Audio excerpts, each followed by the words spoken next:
السلام علیکم ورحمۃ اللہ وبرکاتہ۔ الحمد للہ رب العالمین والصلاة والسلام علی رسولہ الکریم، اما بعد۔ عن انس رضی اللہ عنہ عن النبی صلی اللہ علیہ وسلم قال لیس منا من لم یرحم صغیرنا ولم یحقر کبیرنا،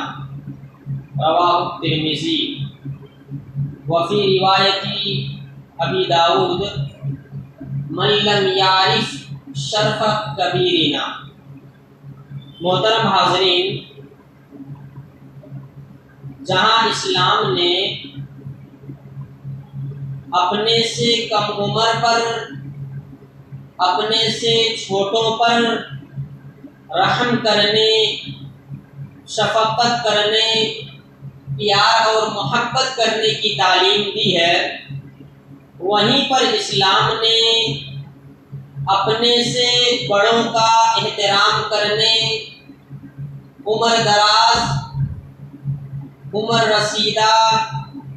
بزرگ لوگوں کا ادب و احترام کرنے کی بھی تعلیم دی ہے۔ آئیے دیکھتے ہیں کہ اسلام نے بڑے لوگوں کا ادب و احترام، عمر رسیدہ اور عمر والے لوگوں کی عزت کا کس طرح سے حکم دیا ہے۔ ابھی جو حدیث پڑھی گئی یہ ترمذی کی حدیث ہے، جس میں اللہ کے نبی صلی اللہ علیہ وسلم نے کہا کہ لیس منا، وہ آدمی ہم میں سے نہیں ہے، وہ شخص ہم میں سے نہیں ہے، من لم یعرف صغیرنا ولم یعقر کبیرنا، جو اپنے سے بڑوں پر رحم، اپنے سے چھوٹوں پر رحم نہ کرے اور اپنے سے بڑوں کا احترام نہ کرے، اپنے سے بڑوں کا جو ادب نہ کرے، اپنے سے بڑوں کی جو تعظیم نہ کرے، وہ ہم میں سے نہیں ہے۔ یقیناً بڑوں پر رحم و کرم کرنا، بڑوں کا ادب و احترام کرنا، عمر رسیدہ بزرگ اور بوڑھے آدمی کی عزت کرنا، تعظیم کرنا، توقیر کرنا، یہ ایک مثالی مومن کا کردار ہے۔ یہ ایک مسلمان کے اچھے اخلاق ہیں کہ وہ چھوٹے پر رحم کرے اور بڑے کا احترام کرے۔ اسی طریقے سے ابو داؤد کی ایک حدیث میں اللہ کے نبی صلی اللہ علیہ وسلم نے کہا کہ 3 لوگ ایسے ہیں جن کی عزت کرنا اللہ کی تعظیم کرنے کی طرح ہے، جن کا ادب کرنا اللہ کی تعظیم میں سے ہے۔ اللہ کے نبی صلی اللہ علیہ وسلم نے کہا ان من اجلال اللہ اکرامۃ الشیبۃ المسلم، پہلا وہ آدمی، وہ مسلمان جس کی عمر اتنی زیادہ ہو گئی ہے کہ اس کے بال سفید ہو گئے ہیں، اس کے بال پک گئے ہیں، تو ایسے بوڑھے آدمی کی عزت کرنا اللہ کی تعظیم میں سے ہے۔ دوسرا آدمی حامل القرآن، وہ آدمی جو قرآن پر عمل کرنے والا ہو، قرآن کی تعلیمات کے روشنی میں اپنی زندگی گزارتا ہو،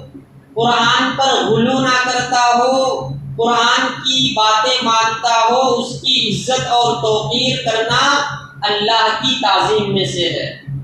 تیسرا وہ بادشاہ جو اپنے رعایا کے ساتھ، اپنے عوام کے ساتھ، پبلک کے ساتھ انصاف کا معاملہ کرتا ہے، انصاف کے ساتھ فیصلہ کرتا ہے، اس بادشاہ کی بھی عزت کرنا، توقیر کرنا، تعظیم کرنا اللہ کی تعظیم کی طرح ہے، اللہ کی تعظیم میں سے ہے۔ تو دیکھیے اللہ کے نبی صلی اللہ علیہ وسلم نے کہا کہ وہ مسلم بوڑھا آدمی جس کے سر کے بال سفید ہو گئے ہوں اس کی عزت کرنا، اس کا ادب کرنا، اس کی تعظیم کرنا، اس کی توقیر کرنا، یہ اللہ کی تعظیم میں سے ہے۔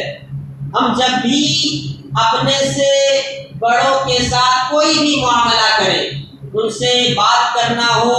تو عزت کے ساتھ بات کریں، سنجیدگی کے ساتھ بات کریں، اپنی آواز کو پست رکھ کر کے بات کریں، دھیمی آواز میں بات کریں، بلند آواز میں بڑوں کے سامنے بات نہ کریں۔ بڑے جہاں پر بات کر رہے ہوں وہاں پر خاموشی اختیار کریں۔ اہم مسئلہ کوئی ہے، اہم کام کوئی ہے تو اس میں بڑوں کو فیصلہ کرنے دیں، بڑوں کو مشورہ کرنے دیں، بڑوں کو بات چیت کرنے کا موقع دیں، اور جہاں بڑے بول رہے ہوں وہاں پر چھوٹوں کو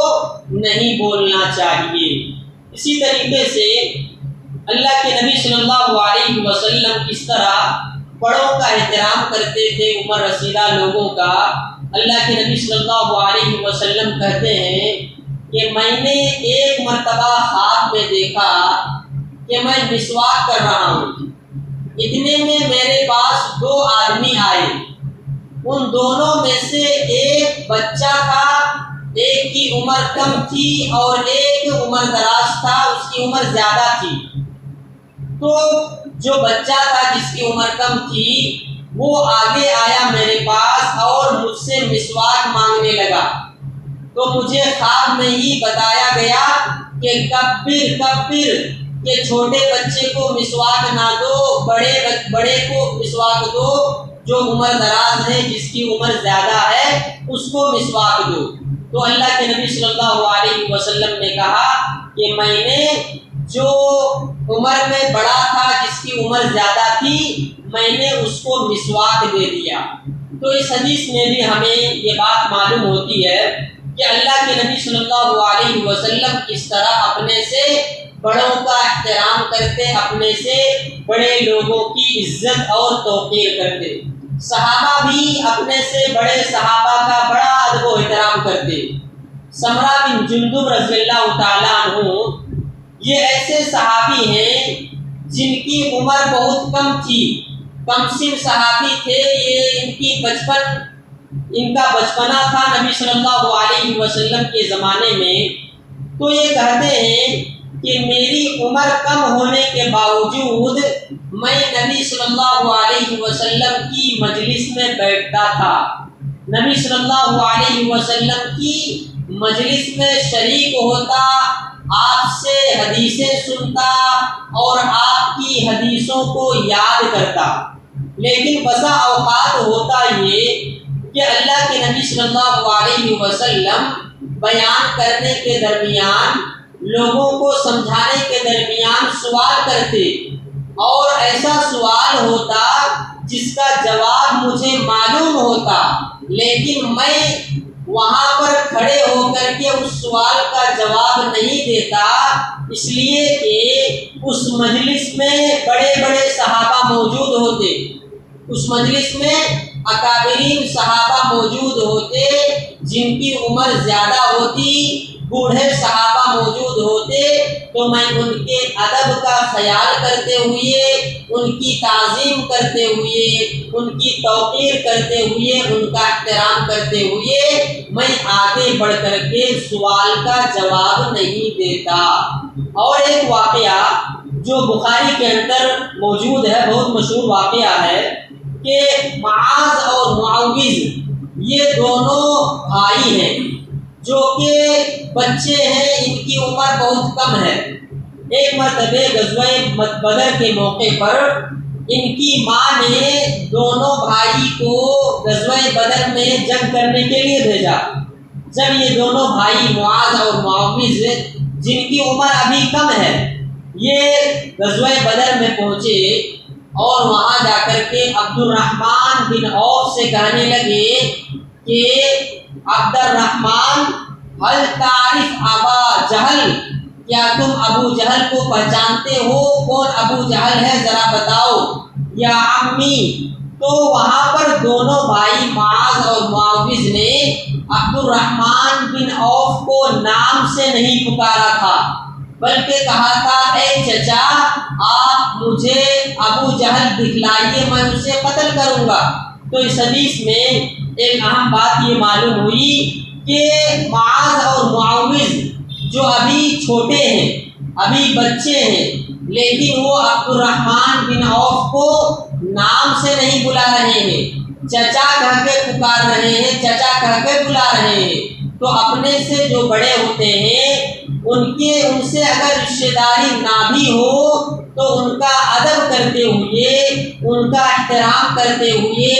چچا کہہ کے پکارنا یہ ان کا ادب ہے، ماموں کہہ کے پکارنا ان کا یہ ادب ہے۔ اسی طریقے سے پھوپھا یا انکل یا آنٹی کہہ کے پکارنا یہ ادب ہے۔ لہٰذا ہمیں بڑوں کا ہمیشہ ادب کرنا چاہیے، احترام کرنا چاہیے۔ دعا ہے رب العالمین سے کہ اللہ سبحانہ و تعالی ہمیں کہیں سنی بات پر عمل کی توفیق عطا فرمائے۔ آمین۔ السلام علیکم ورحمۃ اللہ وبرکاتہ۔